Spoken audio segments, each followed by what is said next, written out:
మీరు ఇప్పుడు పోయాయి ఆ నియమాలన్నీ. తీర్థయాత్ర చేసి ఎవరైనా వచ్చారనుకోండి, వాళ్ళ కాళ్ళకి నమస్కారం పెడతారు వెంటనే. రైల్వే స్టేషన్లోనూ బస్ స్టాండ్లోనే పెట్టేస్తారు. ఎందుకు పెడతారో తెలుసా? వాడు యజ్ఞం చేసి అవబృధ స్నానం చేసి వస్తున్నాడు, ఆయన కాళ్ళకి దండం పెడితే పుణ్యం వస్తుంది, అందుకు పెడతారు. తీర్థమునకు పుణ్యమునకు తేజస్సుకి సారం ఎక్కడికెడుతుంది అంటే పాదముల అడుక్కెడుతుంది. పాదాలు ముట్టుకోకూడదు. ముట్టుకోకుండా వారి ముందున్నటువంటి భూమిని ముట్టుకుని నమస్కారం చేయాలి. పాదాలు ముట్టుకుని ఇప్పుడు నమస్కారం పెట్టకూడదు. పెడితే అవతలవాడు పరమశక్తివంతుడు అనుకోండి, మీ పుణ్యాన్ని లాగుతాడు. అందుకని ఎప్పుడూ ముట్టుకోకూడదు.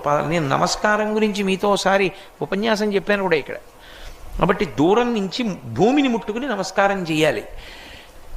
తీర్థయాత్ర అంతేకాని దేవతా దర్శనాల కోసం యాత్రలు చెయ్యరు. కాశీ వెళ్ళి మీరు విశ్వనాథుడికి నమస్కారం పెట్టి